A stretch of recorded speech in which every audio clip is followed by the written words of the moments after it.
Friends, Romans, countrymen, lend me your ears. Hello, ladies and gentlemen. This is episode 28 of the MC Lars podcast. It is Monday, March 11th. And guess what? 19 years ago, today, I played my very first MC Lars show in Pebble Beach, California at my high school's church on a Saturday night. Shout out to Eric Beck. He organized this event. It was called An Evening with Andrew.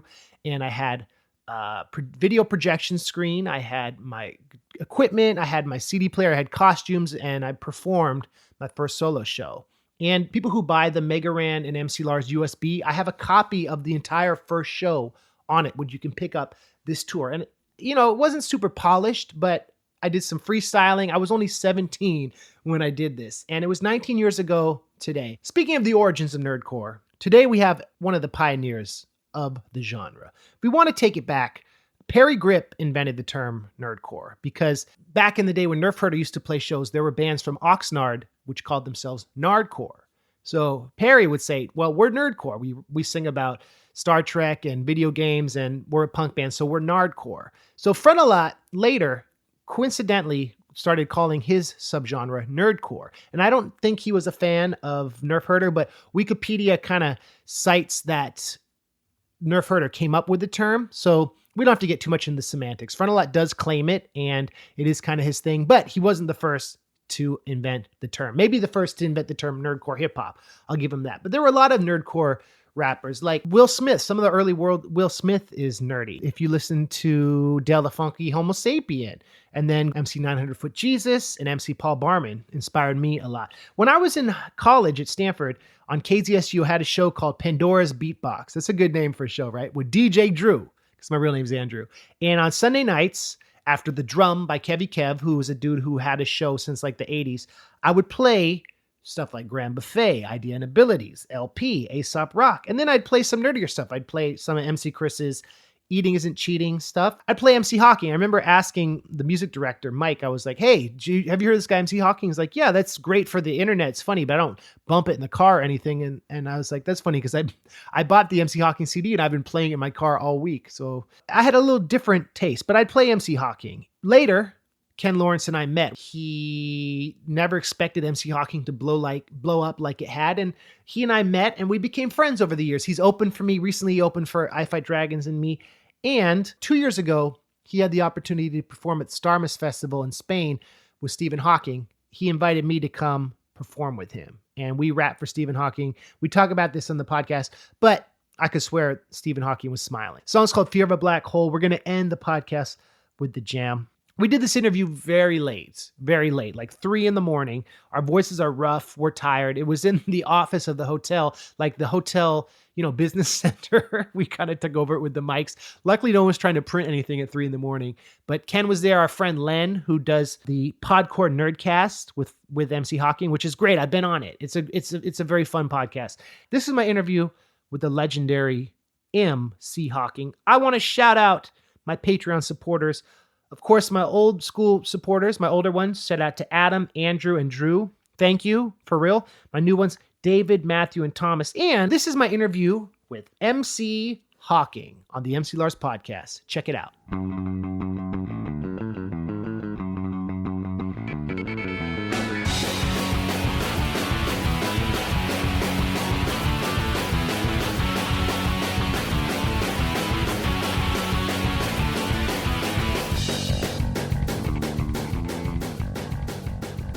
Ladies and gentlemen, welcome to another exciting episode of the MC Lars podcast.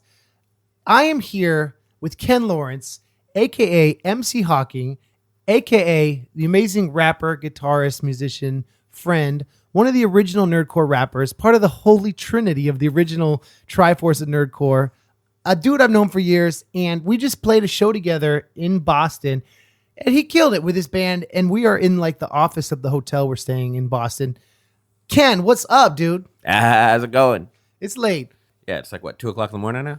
We're in the business center of this hotel, and I feel like we have our mics and everything set up, and if we don't get kicked out, it's a miracle. But I got my key card, so we're just doing work, right? Yeah, we're legal.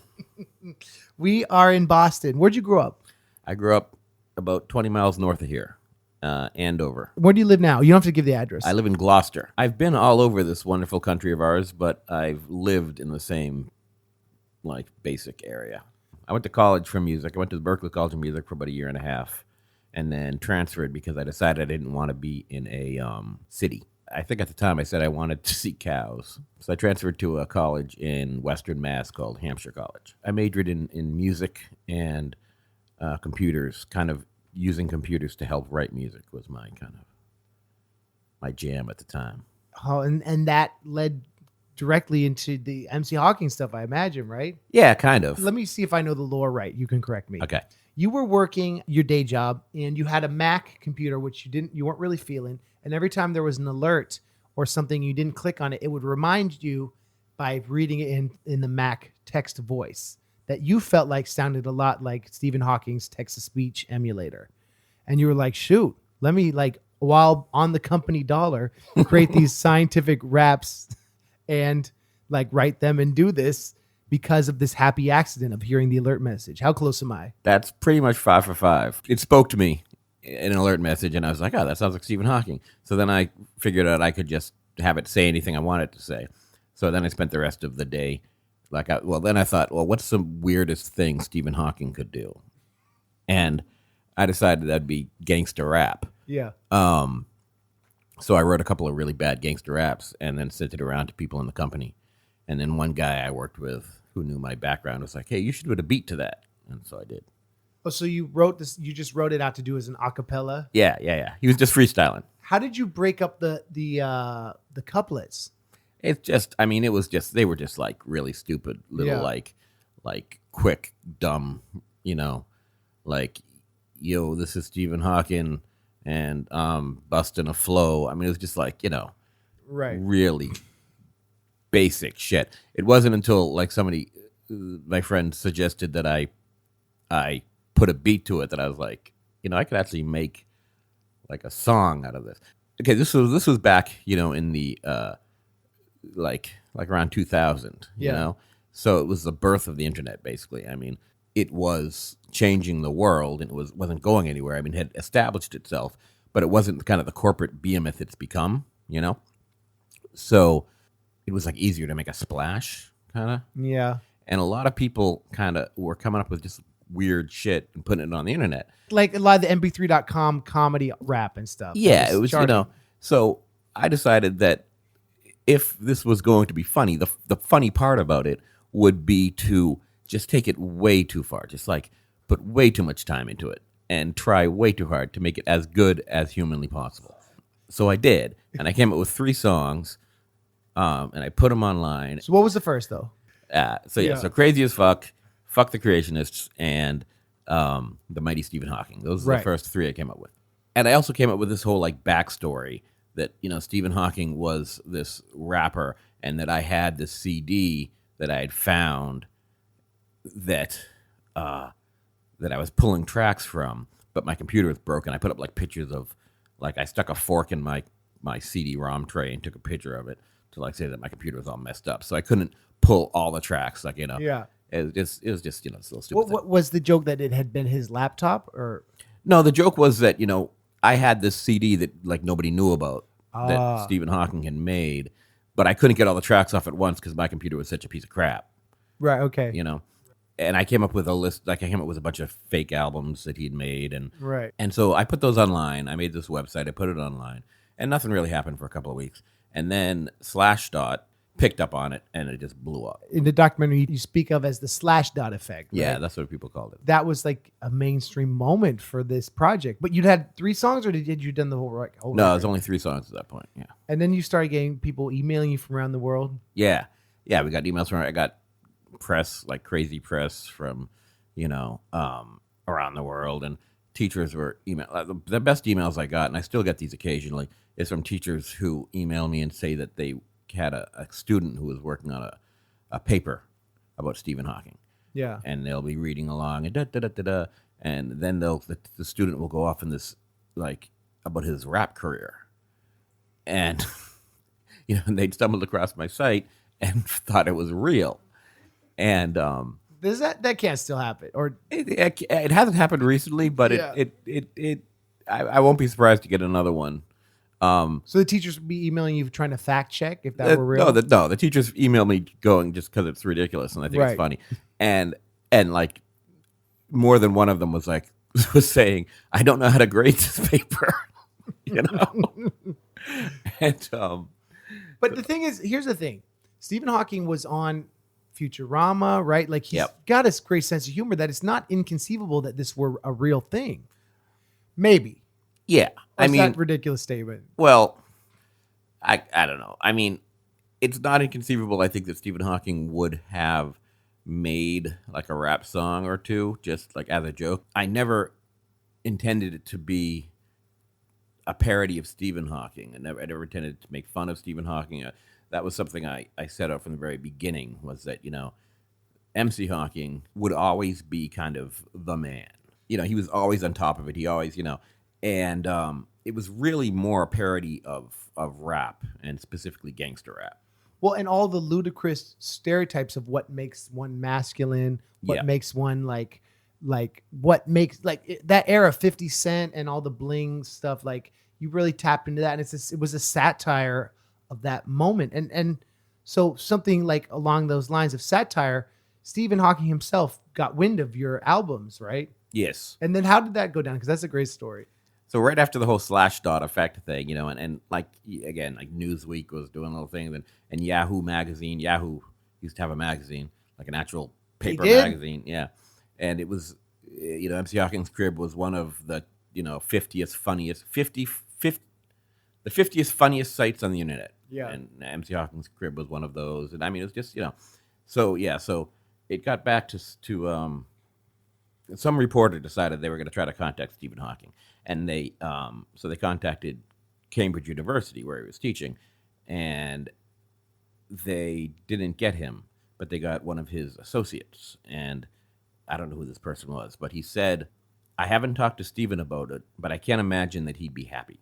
Uh-oh. That was the first kind of official or semi-official word I ever got on the whole thing, which kind of bummed me out, because again, it was never my intention to, I never thought Stephen Hawking would catch wind of it, but from the very beginning, I thought if he ever did, I wouldn't want him to feel bad about it. I wouldn't want him, to feel like it was an attack on him in any way. So at that point, I was like, all right, well, I'm done. But then a couple days later, an official word came out of Stephen Hawking's office where he said that that he thought it was very funny and he felt it was flattering, and he compared it to a show called Spitting Image, which is kind of like a satire show in England. So at that point, I was like, cool. He co-signed it in a way. Yeah, exactly. And then you met him, and you invited me to perform with you in front of him. Yep. And that was like a life-changing, incredible moment. And there's the whole story there. And I wonder, maybe we'll get back to that. Let's talk about the whole ride of this project. And maybe we'll end with talking about that. Yeah. How's that sound? Sounds like a plan. Along came a little known dude named Damien Hess. Yeah. And I heard about you in college. I would play your older stuff on my radio station in college. And people were, starting to talk about this nerdcore thing. And I hadn't heard Frontalot, but I heard Chris and I'd heard you. And then I heard Nerdcore Rising, which you were on with Frontalot and Jesse. Mm-hmm. I interviewed Jesse. Let's set the record straight. So were you part of Frontalot's Valued Sucker program? Yeah, so I listened to that episode. Yeah. And I have no recollection of ever being part of Frontalot's Valued Sucker program. I can say with certainty I never sent him any money. But were you up in the forums? I don't remember being in the forums. Okay. But that doesn't necessarily mean I wasn't. Okay. But how did you end up getting on that song? I don't remember. Damien and I were emailing a lot at the time. About what? Just about music. That's awesome. And hip hop and yeah, and collaboration and shit like that. And it just came out of that. Now, yeah. As I remember it, and again, I'm not, Jesse may be right, but the way I remember it is that Damien and I were going back and forth about, Damien had the song he wanted to do, this Nerdcore Rising, and he brought Jesse on board, and I remember having emails between Damien and Jesse and I. So my guess is that Damien and Jesse talked about it on the forum, and then Front brought Jesse into the whole conversation through email. Right. That's what I'm. That's. But again, this is a while ago, so I could be confused. Well, and it's kind of this similar thing of like his project, learning it was kind of like this bombastic experiment in sound recording technology that was kind of an accident where he was figuring out how to like digitally loop stuff. And he thought, well, let me try this. It's really similar to like, it sounds like with you, it was like a fun project. You did not expect to reach all these people. Yeah. I mean, yeah. It's like talking about it 20 years later almost. Yeah. It was just something fun I wanted to do. But at the same time, I wanted to make it as good as humanly possible. Again, and to me, that was the joke. That's what, because when you get right down to it, it was a joke, but I wanted the music to be as good as possible. It's to point to more like recent, counterpoints. I would compare it to something like Flight of the Conchords or Tenacious D, or these are joke bands, but the music is really good. And if it's not good, people aren't going to like care or want to play it for their friends. Yeah, it's not gonna like become. It's a one-note joke without anything behind it. Quite literally, probably. And you're a musician, and the two things I always love about MC Hawking are music is super cool and unique and very different, and the science stuff is very like I learned from them. I learned from your songs, like Stephen Jay Gould. I Googled him, and now I know because of you. All the references are very like, it's not just like a joke because you know what you're talking about. What is your science background? Very little. I read a lot, and I love science, but I don't have any real training in science. And so basically, Stephen Hawking or MC Hawking, when I wanted to come up with a song, if I wanted to deal Entropy, the song Entropy, I was listening to OPP by Naughty by Nature, and I was like, oh, Entropy, that'd be, It's perfect. Yeah. And so then I had to learn a shit ton about entropy in order to explain it, and then even more so explain it in rhyme, which is, so basically the limit of my scientific knowledge can be found in the songs that I've written. I said this to you before, that I see it as like pointillism. You're doing all these tiny little dots, and then you zoom out and it becomes this song. It must be painstaking to like layer each word and each phrase. Yeah, I mean it's a process of recording several tracks of MC Hawking, the voice software, at different speeds, and then importing them all into my digital audio workstation, and then cutting them all up, basically syllable by syllable or word by word or phrase by phrase, depending on how it falls, and then picking the right speed for the right, and just putting them all together like a puzzle. So you have like different tracks, and each it's saying the words in different timing. Interesting. So it's not just like the monotone da da da da da. It's like da da da da da da da. Yeah. That allows it to be musical. Yeah. And basically That's cool. I'd write the words and I would rap in, I'd know what the flow I wanted it to be, and then I need to make that. And the program I use is very basic. It is a program called Willow Talk, which only runs on Windows XP. And that's the only one that gets the voice, I mean, MC Hawking has a very distinct voice to me and so no other text-to-speech. There are more advanced ones, but they don't sound right, And Stephen Hawking, even though text-to-speech had evolved, he wanted to keep that old school sound because he felt like it was iconic for him, right? Yeah. And beyond that, he wanted to keep it, it's an American accent. Interesting. And he decided to keep it, even though he's English, because, at that point he felt like it was his voice. And tonight, when you did the live band, you had a cool combination of you rapping and this talking and the live band. I was honestly very impressed how you pulled it off. How do you feel like the show went? I thought it went really well. Yeah. So you asked me to open up for you a few months ago, and I'd never done, MC Hawking doesn't lend itself to live performances. And I'd never done a full set as MC Hawking. You and I performed for Stephen Hawking, which we'll get to later. But that was just one song.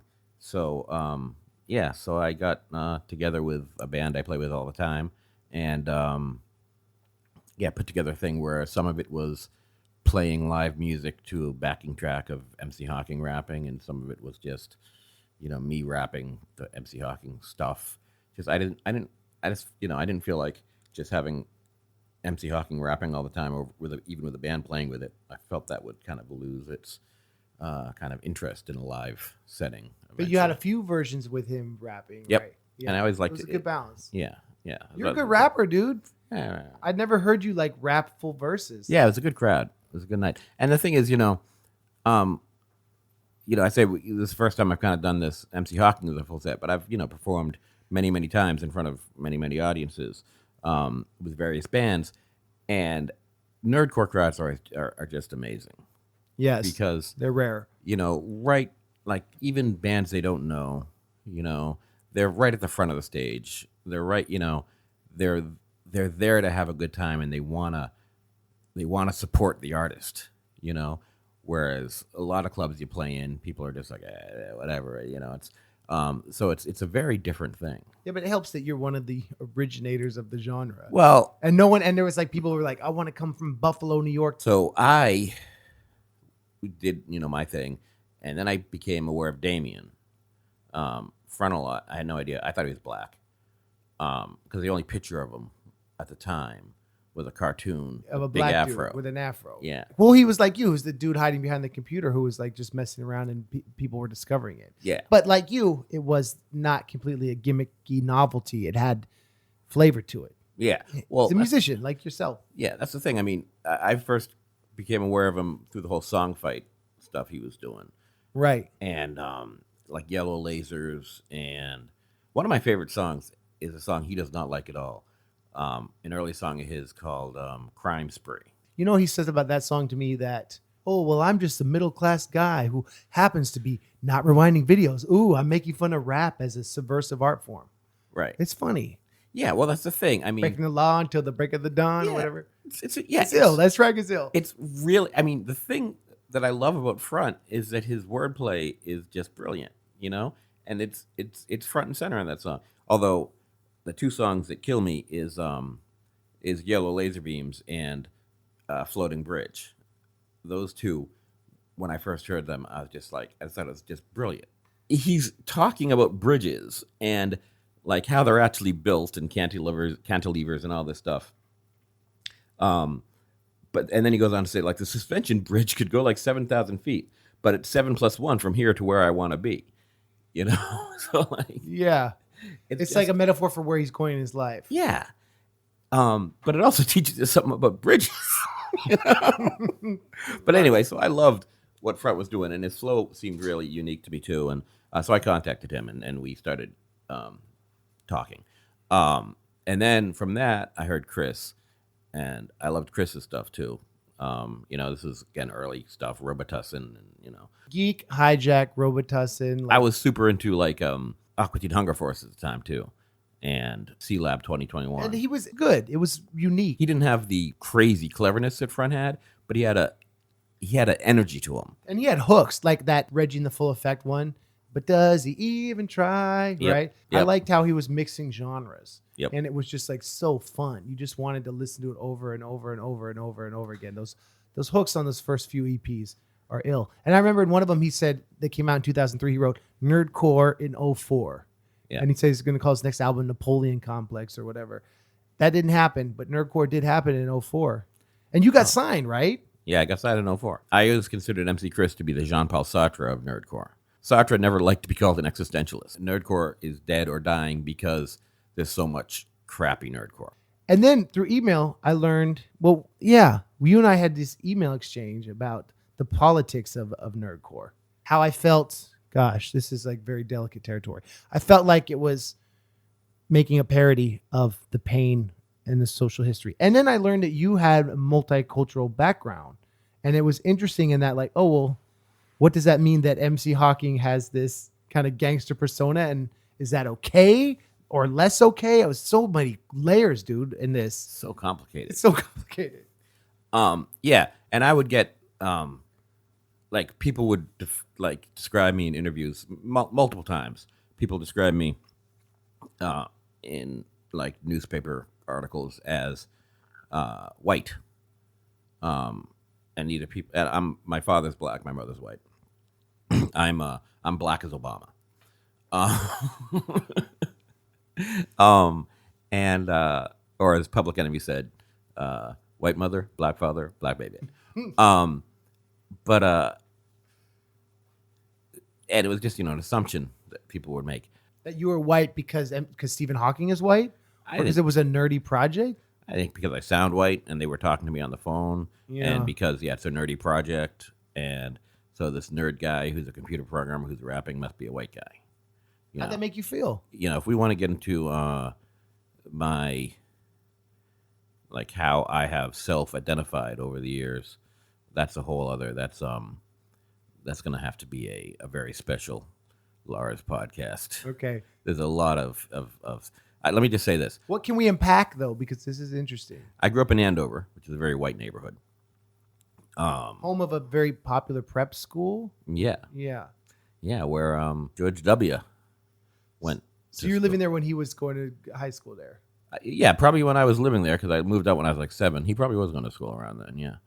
It was very, very white. It was is it suburban or kind of rural place? Very suburban. Yeah. Very suburban. So I always identified very white. My brother, my older brother, more so than me. My sister, on the other hand, always identified more to the black culture. And as I grew up and went to college, I got far more interested in kind of the the black side of my heritage, and going into college, I was reading like Malcolm X, and I went through a phase where I got very angry at white America. As you should. And that passed eventually, but I came to the conclusion that in relation to racial issues, intent is everything. So like to put that into a context, there was a story a while ago about a man who got fired for using the term niggardly, right? Which, if he knew the definition of the term and he was just using it as a word without any intent of, like if he was saying it specifically to a black person to be a dick, and he knew, and he was doing like a double entendre kind of thing, then yeah, fire him. Which means parsimonious. Yeah. Yeah.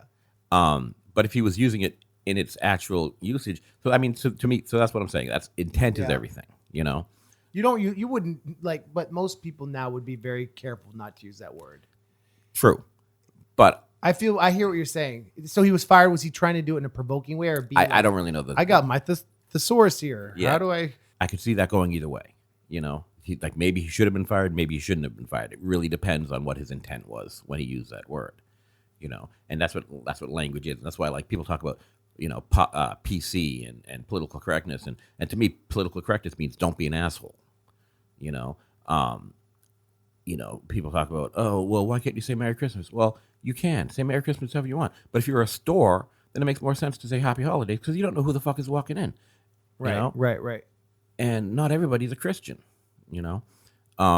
So I don't know how I got from this. No. So the question is, what were the press's intent to label you as a white person when you're not a white person doing this nerdy rap music? Yeah, I mean, I don't think there was any intent. I think it was just them not thinking beyond. I think it was just an assumption, and that that says a lot.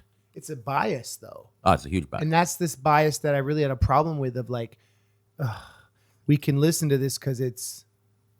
Yeah, and I see what you're saying. You know what I'm saying? With these guys, and so this new nerdcore being made. You get you get me, you get Damien, you get, well, I think Chris, I really don't know, but I'm assuming these are people who understand hip hop and love Schaefer the Dark Lord. Schaefer, yeah, and Jesse, who love hip hop. They know hip hop, they know the history, they know, and they're doing it because they love hip hop, not just.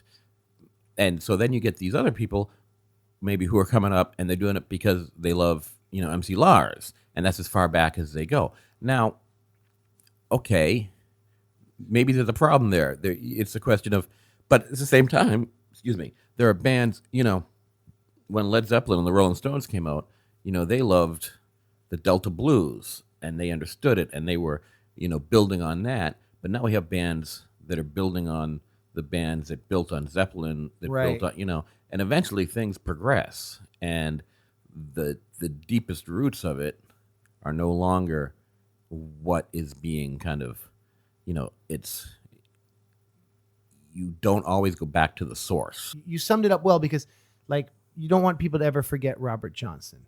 I never want like people to overlook or not understand KRS-One or all the artists who were maybe before their time. But I wanted to be like, these are the artists you should know. Like, learn these. This is your musical education. Don't listen to us and just try doing it, because my point was your stuff is going to suffer. And guess what? Most of it is suffering. And then that rubbed hella people the wrong way, because they were like, well, and then I started emailing you and asking you what you thought about it, not knowing any of your story. And you said, well, as a half black, half white person, like, it's a complicated thing. And here we are talking about it. And yeah, I don't know, man. It's like, and your knowledge of hip hop is deeper than mine. I mean, I grew up listening to initially bands that my big brother was into, like Led Zeppelin and Queen and stuff like that. And then I got really into like the heavier rock. And then from there, I got into Anthrax, and from Anthrax, Public Enemy. Interesting. And then from Public Enemy, NWA, KRS-One, Boogie Down Productions, Ice-T. I always gravitated towards the heavier aspect of hip hop. Your Rage cover was great tonight, by the way. Right. You know what I mean? Like the very political stuff and like Ice Cube solo stuff taught me about this world out there, but it also made me feel kind of isolated and alienated. I knew that like putting on a Ice Cube shirt had a level of appropriation, and like I could never be part of this culture specifically. Well, I mean, hip hop started as a culture for people who, had their culture taken from them in a lot of ways, and a voice for the voiceless, and, all those things. But when you look at the very beginnings of it, you look at the Sugar Hill Gang, and I mean, they weren't rapping about social issues. They were, it was very much just kind of, fun party music. But then that, quickly moved to more, it became more of a, like the social aspects came into it very quickly. Like The Message, when Grandmaster Flash did that was like, oh, this can say something. Exactly. That was a watershed moment. And then, soon after that, you got the KRS-Ones and the Chuck D, who I think is just, probably my all-time favorite. Have you ever met him? No. Me neither. I would love to. I would love to meet Chuck D, man. He could read a phone book, and it's like, damn, and he called hip hop the Black CNN. I remember that. Yeah, like Malcolm X, right? Yeah. He started out, and he was, a black Muslim, and there was a white woman came up to him and said, what can I do to help, black people in America? And he said nothing. And then later on in his life, he said that was one of the things he regretted most of all, is that he just shut that woman down like that. As we as a species and we as a country move forward, on the one hand, we need to get past what makes us different. And on the other hand, but we can't forget, the history that brought us to where we are. I don't know, it's complicated. Yeah. I had a point I was driving towards. I think your point was the resonant coda of our dialogue here is, what is authentic? Does nerdcore subvert that? Does it legitimize it? Does it democratize it? And what does it mean politically when hella kids on the internet are coming up on this very Xeroxed version of it? Yes. If you look at hip hop today, right, you get some hip hop which is fucking incredible. What are some of your favorite things of the last few years? This Is America by the Childish Gambino. Ill. Broke my brain. I saw that video and heard the song, and it was just brilliant. Like, I've always been a fan of Donald Glover. I think he's a brilliant actor, brilliant comedian, But when I saw that video, I was like, okay, I think he's a genius. One of his lines, he said, F backpack rap, F nerdcore. Do you know he said that? No.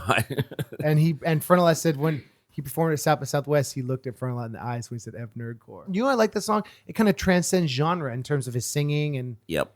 the video. It's got a lot of good. like the southern kind of rap style, and then a lot. I mean, and it also it's vague enough that you can read a lot into it. But I mean, it's just I mean that song just killed me. There's a lot of rap too, which I think made by black people, you know, that who don't have any understanding of the history of hip hop, and they are just riding on, you know, Outkast or, you know, whatever hip hop band they grew up listening to, but they don't have the understanding or the appreciation of the history and of how. What I find about hip hop is you can trace it back to Kool Herc playing on August 11th, 73, playing his sister Sylvia's back to school party. You can trace the message.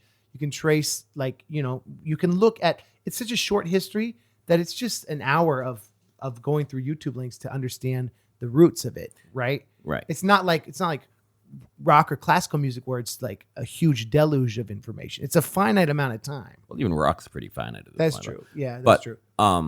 Yeah, but what I'm saying is a lot of and maybe I'm wrong, but the impression I get is a lot of popular current hip hop haven't done that. They don't, you know.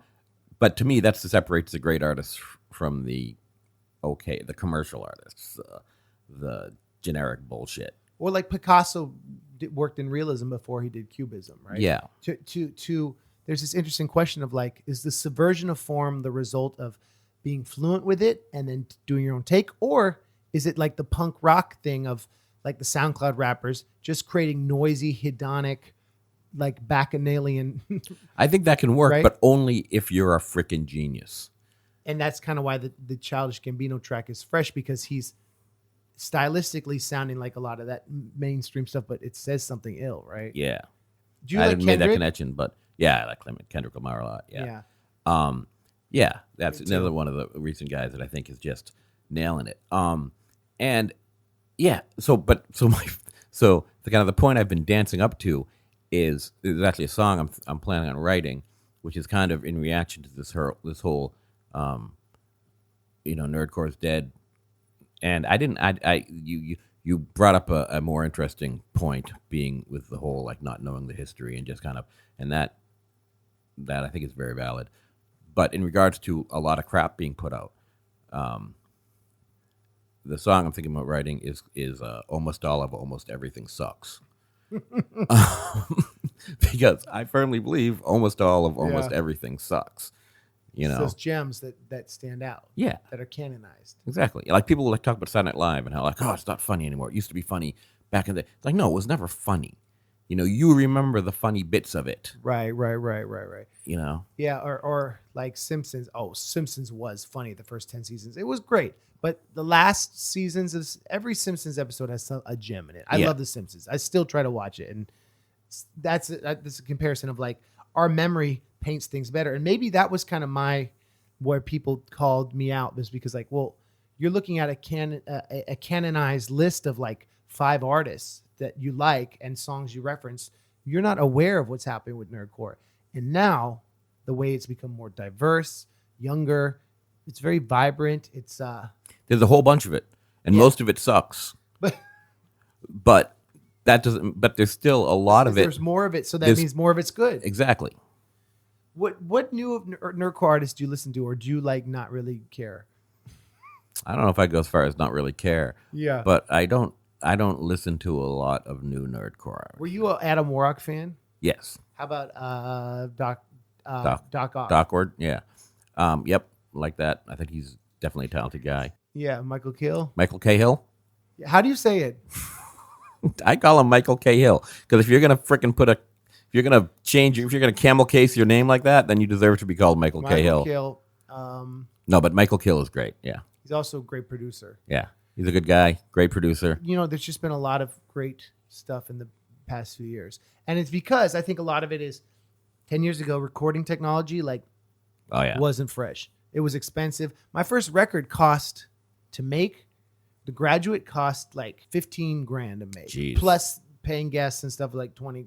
To get those sounds, like though I did the production, most of it on my laptop, the mixing and studio time, And now, my last record cost like a tiny fraction of that. Yeah. With you, like, what was your process of producing that stuff on a mixing level? Because this stuff always sounded really good. Did you mix it yourself? Yeah. I mean, at Berkeley, I studied music production and the whole kind of recording and all that crap. So I was listening to this is when I first kind of became aware of you. I was listening to Guitar Hero. Okay. And for the longest time, that song kind of pissed me off because I got Paul Gilbert on there. I didn't know because I didn't, for whatever reason, I heard the song, I don't know how many times, but I never heard you say, I never watched the video, and I never heard you say, Paul Gilbert on guitar. And, or maybe I didn't catch the name Paul Gilbert. And I remember listening to the song and thinking, this guitar player fucking smokes. And I thought he was like a friend of yours, just some like guy you like hung out with. You're like, hey, Joey, you want to play him? And I was like, it just pissed me off. As a guitar player who's, reasonably proud of my guitar playing, I was like, this guy just murders me. He's amazing. And then when I finally watched the video and I saw it was Paul Gilbert, I was like, oh, well, that's fine. I can, I'm fine. Good, you're good. Paul Gilbert is great. Paul Gilbert is next level. And a shout to him when we did the video, like we filmed all his parts, and then he was dressing in his car leaving, and the director's like, yo, we actually need one more shot. So he got his costume on and did it again. Like, very humble, very tall, lanky. Yeah. I mean, I think one of the reasons he plays so well is he's like a space alien. Yeah. His hands are the size of bananas. He's like Alan Holdsworth. He's just got like crazy reach and yeah. And he's so much style and yeah. He's like the Berkeley. I bet the Berkeley guitarists love Gilbert. Yeah. Well, yes and no, because he's a very flashy, right? So they say, oh, there's no substance. I mean, back in the day, like he would play with an electric drill with picks attached to it, and like he was just like a shredder. And he was in Mr. Big. Mr. Big, yeah. And that was his first. That was a super group, right? Or was that his yeah. band? No, it had Billy Sheehan in it on bass. I forget who played drums on that, but what band was Billy Sheehan in? I'm sorry, I don't know. Billy Sheehan's a bass player. He was in probably most famous for being in the David Lee Roth band. Okay, and Mr. Big. Yeah. And then he was in a band called Paul Gilbert did Racer X. Yep. Which was another. Racer X was before Mr. Big. Okay. That was on Shrapnel Records, and that was just that was like straight up shredder.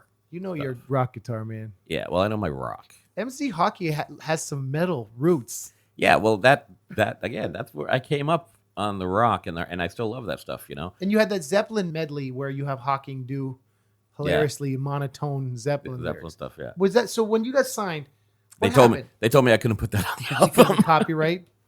Because Zeppelin is famously litigious, yes. And it's a mashup, so it's a parody, but it's it's not technically a cover, right? Well, yes and no, because that's one of the songs where I didn't change any of the lyrics.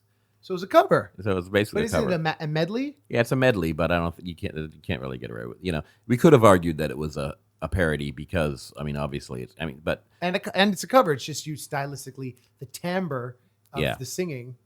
Yeah, so it was. They felt it was very dicey. So yeah, so in relation to that, I'd gotten several at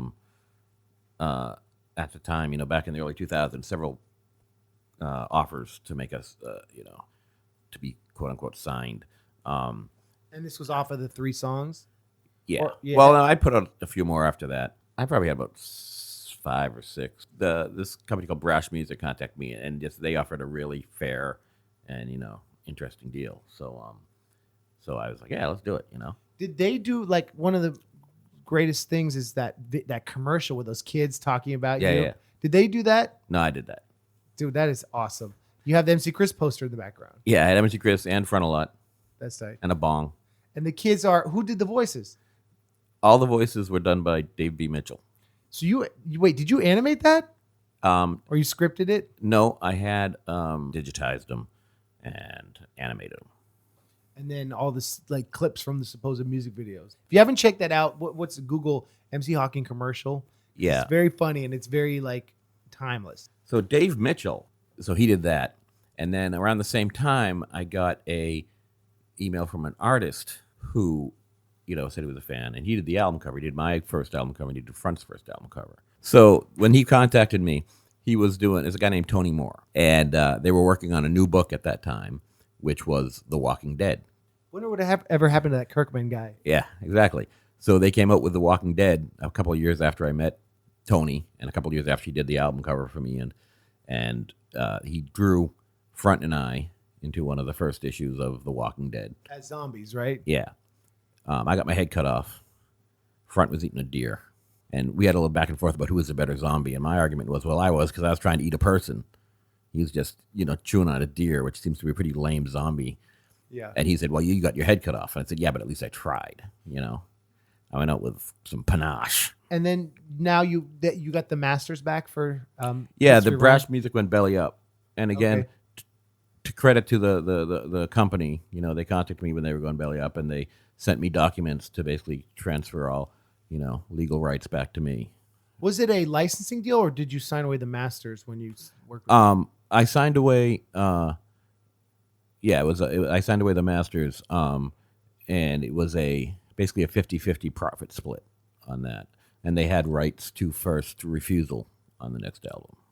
And then were you sending them demos on the second record during this time, or did you kind of take a break? Or I took a break. I got married. I got divorced. I got all kinds of life. So the interesting thing is, when I came up with this first album, when I started doing MC Hawking, I was already a computer programmer. I had a career, and it was difficult to just kind of go like, screw it. I'm going to go off and, do this other thing. And, sometimes I wonder, maybe I should have done that. But what I've come to terms with, or come to realize, is that people often think, oh, I wish I had done this, But when they think that, they think in terms of, because if I did that, I'd have this. But they also assume they'd still have what they currently have. And that's not the way life works. You might, if you did something differently, you'd have something different, but you wouldn't have what you have. people's perspective, having a gratitude list is very helpful. All the things you're grateful for. Like today, I was grateful to hang out with you and Len, and that the show was well attended, and seeing you play, and now talking and everything. It's like, it's interesting, man, because I think about that too. Like, if I had done more pop culture stuff or parody stuff, or followed up my pop punk parody emo stuff with more stuff in that genre, I maybe wouldn't have done the Poe record, and I wouldn't have done the Lit Hop stuff. And you can second guess that forever. So it sounds like you came to a spiritual place where you were not like beating yourself over the head about this. Yeah. I mean, I'm happy with where I am, and who I am, and the people, like, I'm happy with my, I got married, I got divorced, I got remarried to a woman I love, and if I had been wandering, around the country doing what you do, which I have a great amount of respect for, but it's not really who I am, I'm much more of a kind of, stay-at-home kind of guy. You're a very successful dude with a very nice car, and like you like are a success, man. I do what I can. And I'm proud of the MC Hawking stuff, but Len and I do a podcast with Cassie. Shout out my podcast and your podcast, Podcore Nerdcast, MC which I was a Hawking's guest on. Podcore Nerdcast. That's kind of a creative outlet. I'm working on a new MC Hawking album. You did a few singles. I've done a few singles. There's probably about 5 songs that I've got done which aren't on the album, which can be found floating around the internet somewhere. They're not. Are they going to be on the album or not? Some of the ones that I've already done will be, yeah. Okay. But there'll be a bunch of new songs. The gremlin in the back of my brain is the one that always says, who cares? Who gives a fuck what you want to say? Yeah, but do you want to hear it? That's what's important. Well, yeah. So there you go. That drives out the gremlin. Right. That's what keeps me going. But, I'm someone who very much believes that the world doesn't really owe you anything. And I get really annoyed at people who, you see these like American Idol things and blah, blah, blah. And you see people who are not talented, who think they deserve to be famous. I often get emails from people like, "What's the hack to be known as a rapper?" Yeah. Exactly. Here's my SoundCloud I did with a friend, and it's so bad. And it's like, I always tell them, do YouTube, practice, go do live shows, network, because there's no hack. Yeah. The hack is believing in yourself. When I first sat down with Weird Al, I was like, how do you make sure what you're talking about taps into the pop culture nexus, right? And he was like, you can't ever know that. You have to just make sure it's personal to you and meaningful to you, and there's no real answer. And like, of all the people in the world who you think might have an answer, the answer is persistence and the joy in your craft. You know what I'm saying? And I guess in a way, the nerdcore thing is going back to what we talked about. It's awesome because there's such an open-hearted audience that you're safe, and it's a safe space, And whatever you do, man, it's going to be dope and people are going to want to hear it. And you know what I'm saying? But I know what you're saying. It's like also a weird balance because like, what does the world owe us? And it doesn't really owe you anything at the end of the day, except, I don't know. What do you think the world owes any human being? Dignity, a place to sleep, food, hopefully. Yeah, certainly all of that. I'm talking about the people who seem to have a belief that the world owes them everything they want.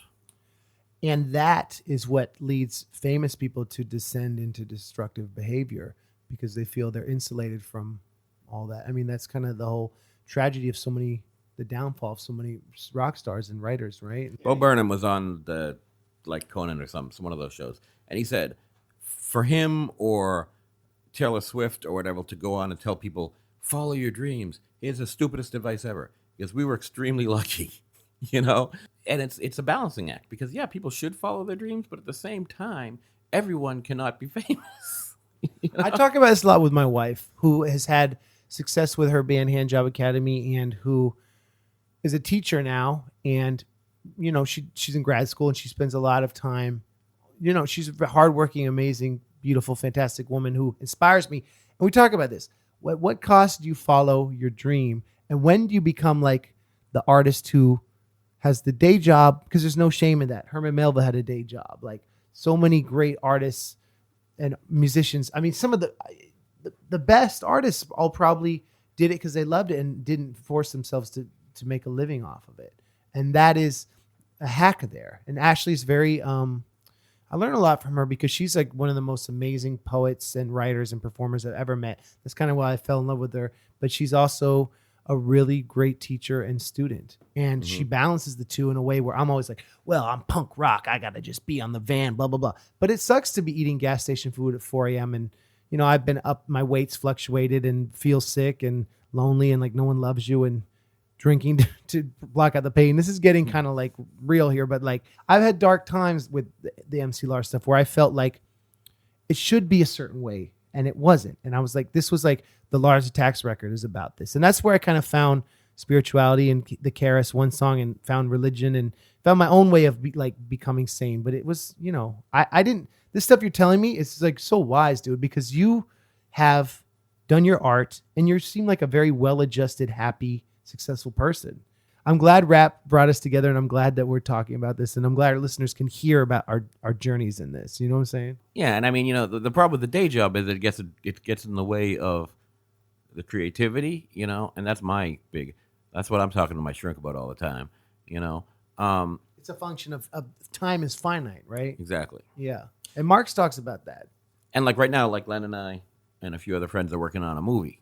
Again, it's a short film. It's going to be about 4 minutes long. But a woman who murdered her husband, and the film takes place when she comes back from the funeral. You find out throughout the course of the film that she murdered him because he was abusive. You made the movie. You're making the new record. Do you have a title for it yet? The Hawkman Returneth. And you have 6 demos done for it? Or yeah, I've got about 6 done now. And if you include The Aliens Are Going to Kill Us, which is basically done. I'm just waiting for some tracks from Dave B. Mitchell. You and I, semi-recently, now a few years ago, I guess, had an opportunity. You included me on. Let's get back to this. We promised listeners we'd get back to this. And this catches us up to the modern era. What happened? Because this is stories like one of my favorite stories.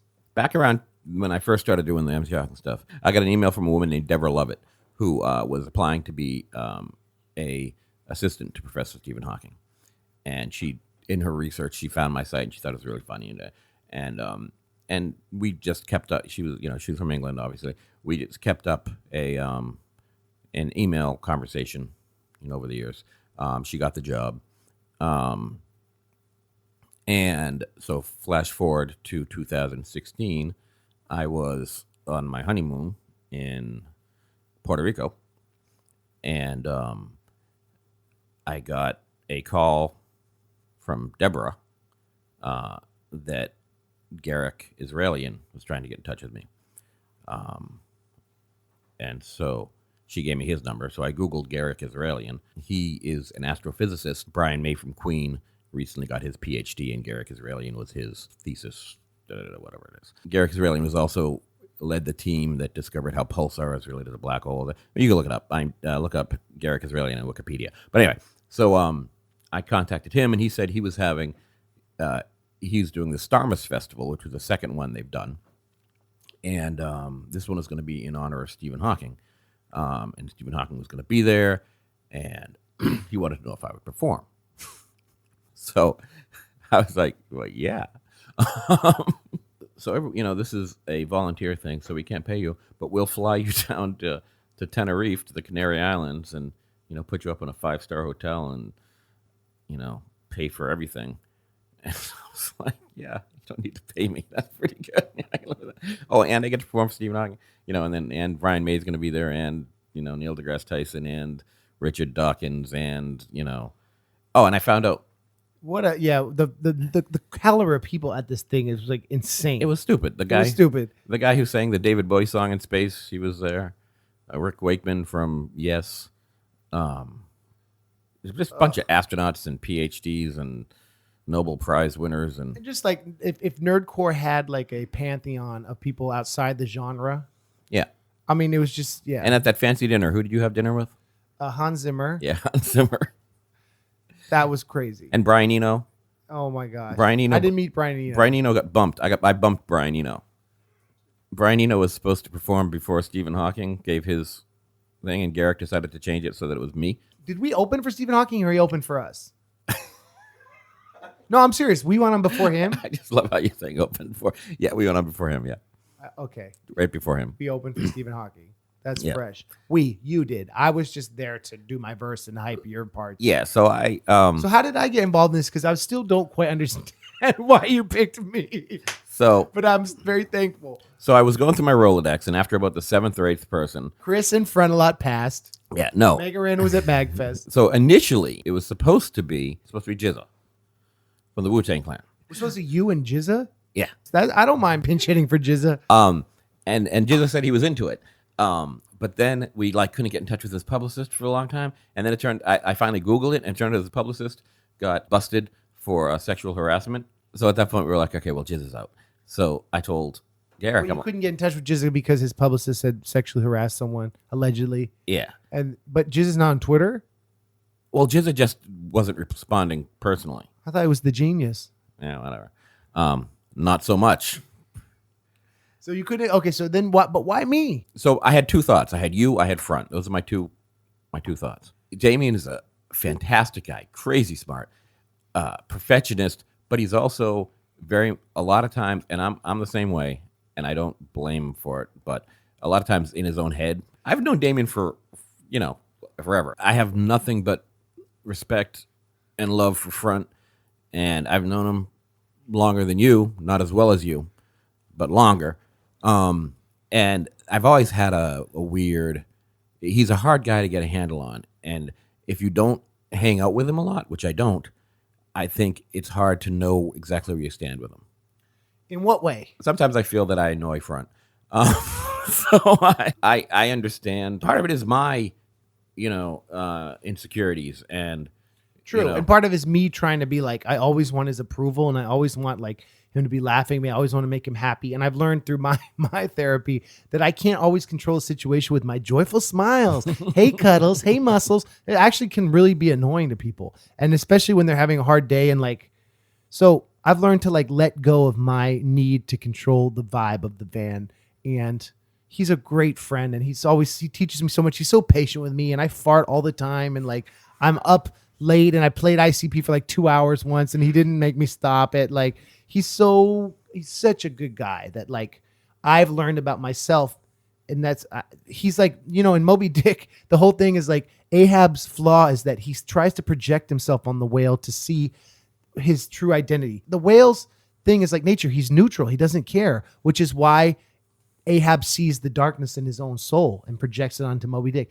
I feel like sometimes I'm Captain Ahab and Frontalot's Moby Dick. He's going to pull me down in the depths of the sea. So I'll just chill and let him be. And when he wants to tour, it's great. I'll try not to make my merch a complete mess.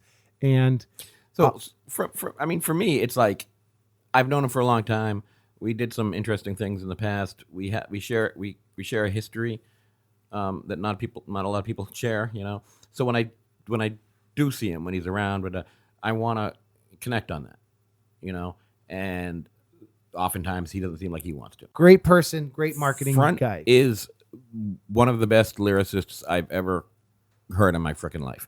And yeah, it comes down to that. It comes, I love Front, not sure he loves me. So that's why I asked you, because you and I were just very buddy at the time. I can't remember what was going on. Well, we'd done Mr. Raven a bunch. By the way, I'm sorry that young kid tonight took your. Oh, I was going to punch that kid in the face. Okay, well, anyway, I just wanted to publicly thank you because it was one of the defining experiences of my life. So we went to Tenerife. We got to perform for these guys. You got to eat dinner with Hans Zimmer. Ashley came. You were able to bring your crew. Yep. And we were able to swim in that awesome pool and eat and go and we went to around.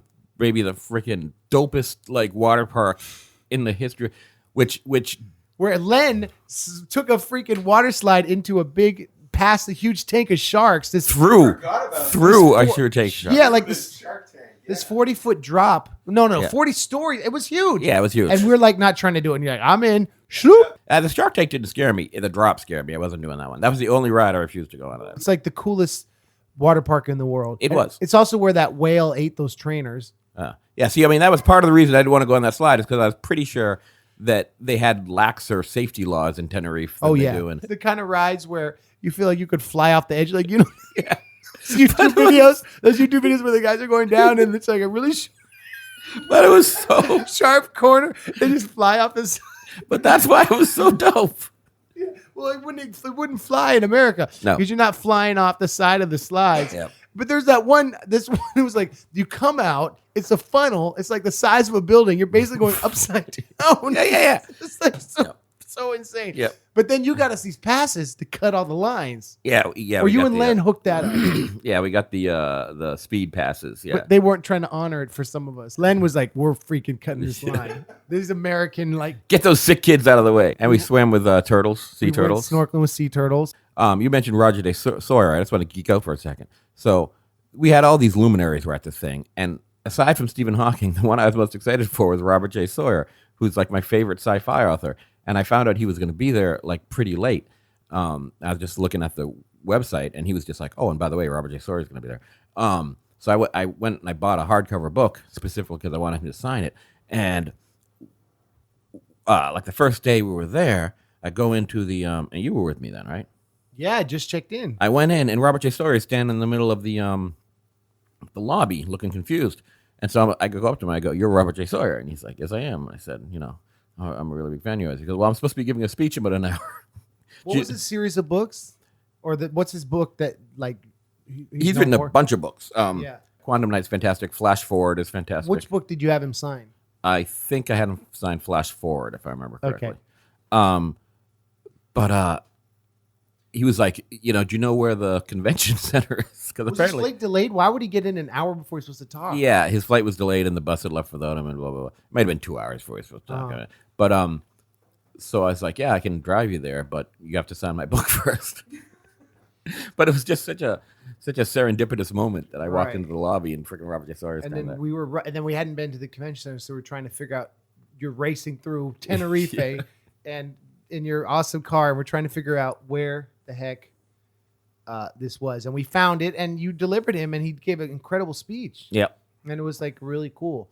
I also remember when we tried to get him back, we drove him up that mountain because the GPS was off. GPS was always a mess this there. Giant mountain in the middle of the jungle of Spain where we were very much detoured, and I think he thought we were trying to take him into the woods. So hilarious. So Lars and I made a movie, like a 10-minute movie about the kind of rise of MC Hawking, with just all kinds of bullshit with all kinds of doctored photographs and you changed the celebrities' names, but it was very clear, like Feel the Grass Bison. Feel the Grass Bison. Yep. Yeah. Myron Bay instead of Brian May.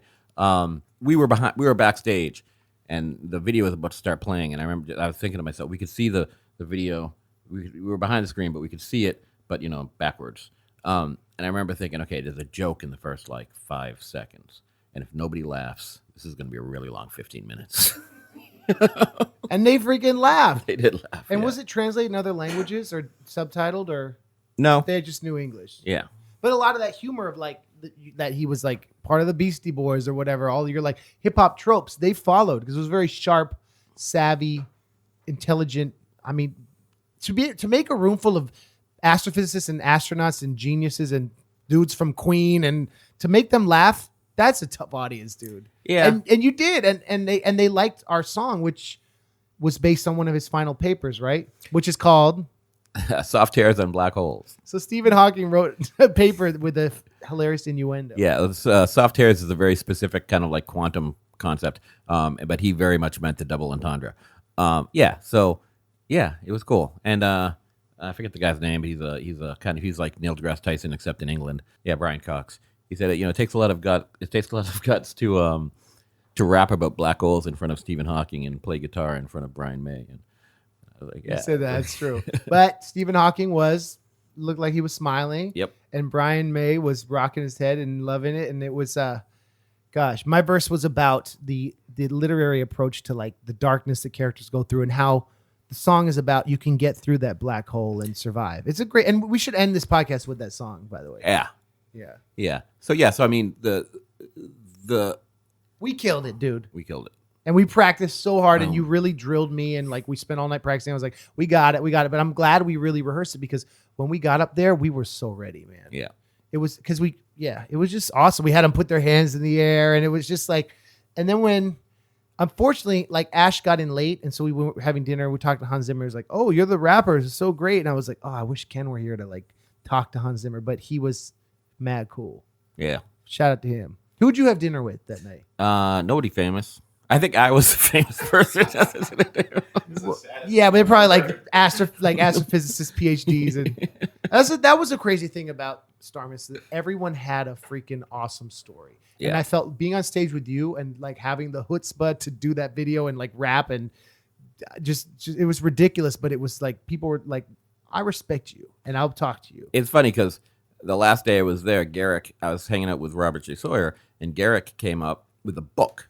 And he said, I wanted all the presenters to sign this. So he wanted me and Robert J. Sawyer to sign it. So Robert J. Sawyer signs it first, and he writes like a page, shit. And again, this is like my favorite author, and he's writing. So then I have to follow him, So I looking for inspiration, I start flipping through the book, and everybody's writing like pages of shit, right? And I flip back to the first person who signed the book. Yeah. And it's Buzz Aldrin. And so I look at the second person who signed the book, and it's These are people who had played the STARMUS or were there. Yeah. Yeah. The second person who signed the book was Neil Armstrong. So I'm like, and of course, in there is Neil deGrasse Tyson and all, the rest. And so I'm just like at the last page, I'm like, so I really enjoyed playing my goofy song for you. You know what, dude? We've written our names in this book, and someday someone will find it or not. Who cares? But we're in this book. Yep, I'm in a book with those people. The fact that we could perform and, I didn't necessarily meet Stephen Hawking, but I definitely got a photo with him and like being able to rap for him. And how was it when you got the news? That was like you wrote a tribute to him, didn't you? Yep. Yeah, actually, Deborah contacted me about a week before he died, saying that he was not going to make it much longer. And it was it was tough, but at the same time, he lived a decent lifespan for somebody without any major health conditions. I mean, 75, I think he was. It's a bit young to go, but it's not terribly young. And for somebody who, somebody with as many health issues as he had, it's unbelievable. Wasn't his expected lifespan like 30 or 40? No, when you're diagnosed with ALS, you've got months to a year or two. I mean, it's he shouldn't have made it past 25. Wow. And the amount that he did, and the life he lived was just phenomenal. So, on the one hand, it's sad to see him go, but on the other hand, it's very much it's sad for us. Um, I think he's deserved. He's earned the rest. You know. Well, and yeah, I remember seeing him up there when he was doing his speech. His computer kind of malfunctioned or something, and it was like he had a helper who came up and helped reset it and start during the speech. But it was like watching him do his talk with the slides and his voice was just amazing. But it's very helpless, You could, and like Yeah, and he's continued. He continued to deteriorate. By the time we saw him, like he could really only communicate. I mean, he used to communicate with his hand, with a finger, and he is at the point where he could basically only communicate with a twitch, with a muscle that twitched under one of his eyes. really. So it's incredibly slow process, and so yeah, I mean, he must have been feeling more and more kind of separated from the world. And he had this. I remember Deborah, right, his assistant, told the story about how when she would change him, it's like emotional. She would say, "Shall we dance, Stephen?" And she'd hold him up and spin him around and put him into his outfit or his pajamas or something. And it was like what really struck me was like meeting his team through you was how loved this dude was, Yeah, and how we've evolved as a species where this man with this brilliant mind can overcome all the obstacles of like the wilderness and all the things that would make someone like him unable to survive and answer the questions of humanity 100 years ago, 1,000 years ago. That is just to live at the same time as him and, I don't know, be tangentially connected through music and through your project. And he was such a looming, important person in your life. I guess he will be for the rest of your life now. And you have great tribute to him. It's really beautiful. Tonight, I was kind of teared up like you doing that song. It was for Steven. Please go on Google. Please go on YouTube. It's a beautiful tribute. Thank you. Yeah, man. It's so, life is crazy. Isn't this all insane? Yep. Well, it's life is what it is, right?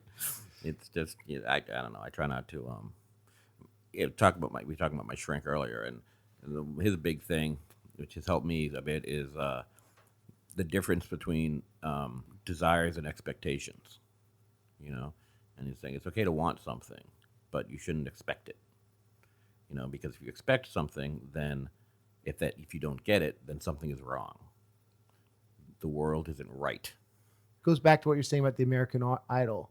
Yeah. Kids expecting that you should have this and that. And both of us, I think, have really outperformed any hopes and dreams we may have had with hip hop and music in general. Would you agree? Yeah.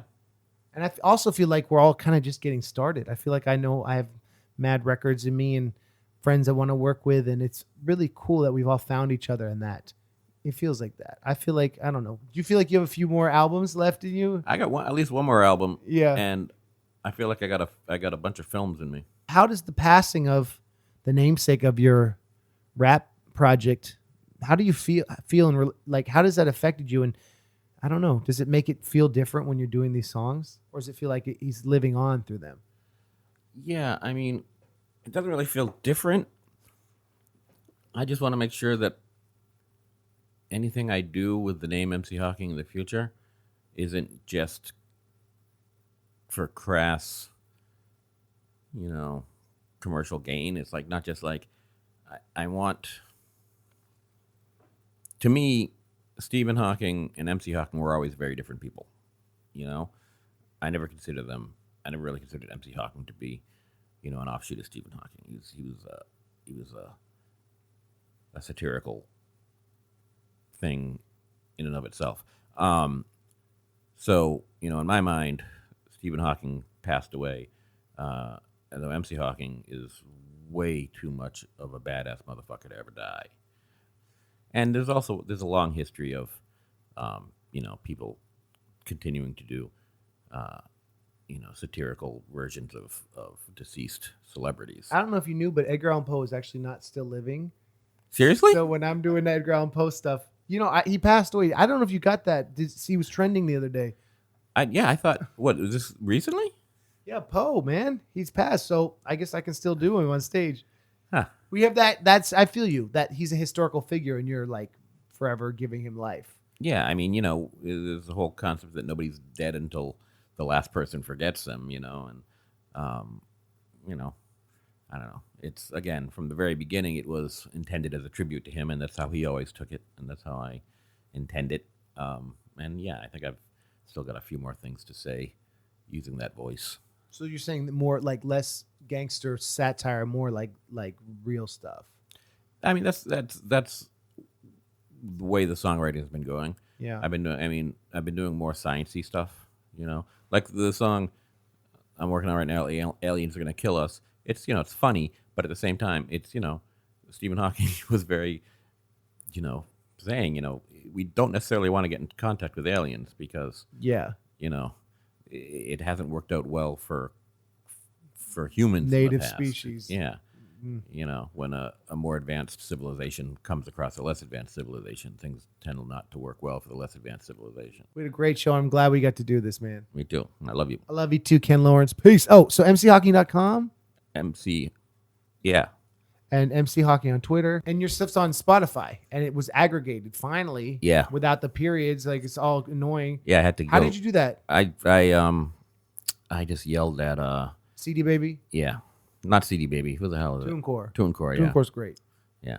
All right, let's go out with Fear of a Black Hole. We talked at length about it, and you can get this from the album. God, it's late.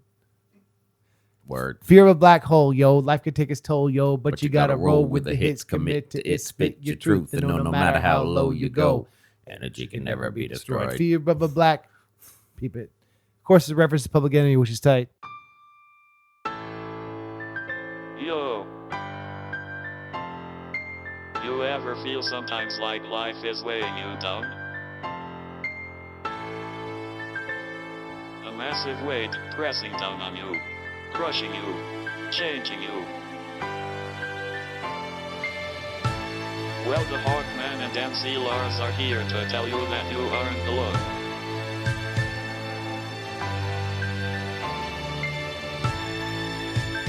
We about to drop some science, so listen up.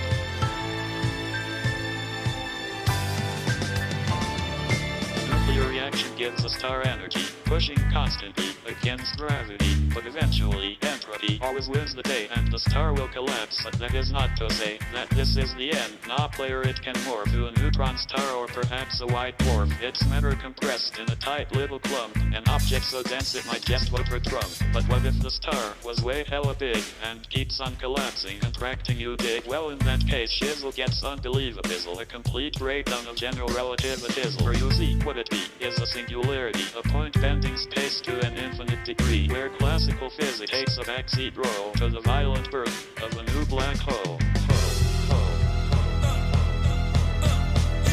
Fear of a black hole, yo, like it take its toll, yo, but you gotta roll with the hits or commit to it, spit your truth, and no matter how low you go, energy can never be destroyed. Fear of a black hole, yo, like it take its toll, yo, but you gotta roll with the hits or commit to it, spit your truth, and no matter how low you go, energy can never be destroyed.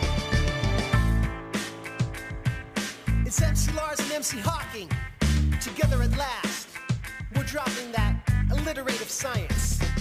I'm running out of hydrogen, running out of time. Collapsing on myself, I thought everything was fine. Gravity increasing, the event horizon looms. Relatively speaking, think I'm running out of room. Black holes in the distance with an all-expanding reach. Moby underwater, waiting for it's time to breach. Sirens on the shores, always singing me to sleep. Witches in the forest, they're in cauldrons very deep. My quantum state is isolated, Hamlet in his chamber. Thought Claudius was innocent, now life has gotten strange. Like Yossarian is scary when there's little we can see. But I'm holding on to hope like holding cocktail Christmas Eve. Singularity is spinning and I'm watching the effects of photons on the edges that nobody would expect. Now this holographic plate has got me saying, hold up, wait. Maybe we can break away and live another day.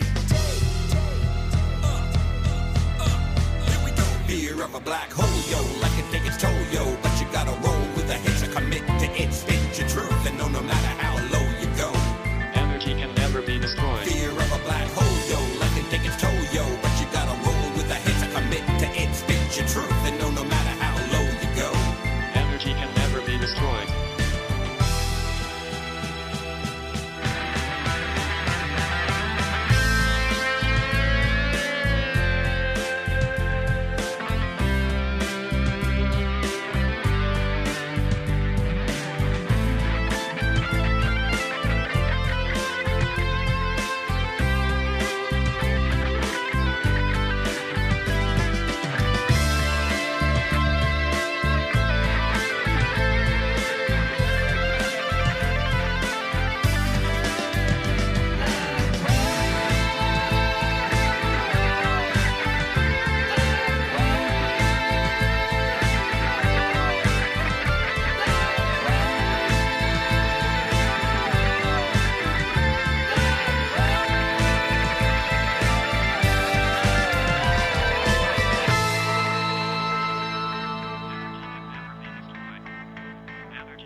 never be destroyed. Energy can never be destroyed. Energy can never be destroyed. Fear of a black hole, yo, like it take its toll, yo. But you gotta roll with the hits or commit to it. Spit your truth and know no matter how low you go. Energy can never be destroyed. Fear of a black hole, yo, like it take its toll, yo. But you gotta roll with the hits or commit to it. Spit your truth and know no matter how low you go. Energy can never be destroyed. Energy can never be destroyed. Energy can never be destroyed.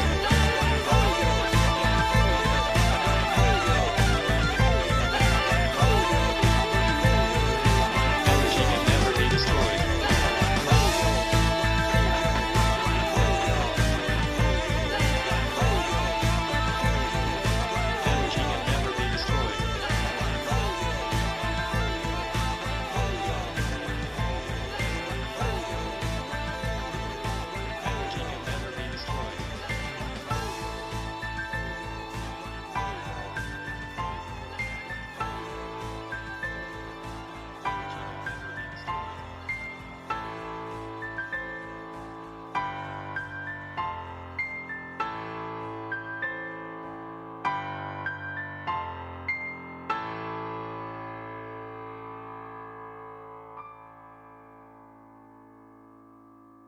That was Fear of a Black Hole, and that was my interview with Ken.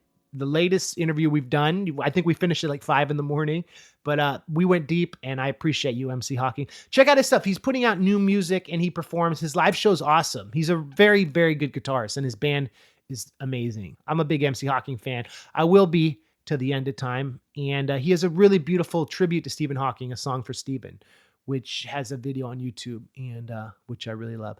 Next week, I've got an interview with my peer, my friend, Sean Donnelly. We went to high school together. Sean's directed a lot of my music videos. Sean had a show on Comedy Central called Jeff and Some Aliens. So I talked to Sean about what it was like co-creating an animated series. Everything fun about working in TV, everything that's hard. Sean is a very funny guy, and I've known that dude forever, and he's awesome. So check that out next week. This Friday, the Watchmen single drops worldwide with Frontalot, Mega Ran, Schaefer the Dark Lord, Quelle, Chris, and Miss Eves. We all play a different character from the Watchmen. The album comes out, Dewey Decibel drops June 10th worldwide. I am freaking serious. So stay tuned. We are on tour.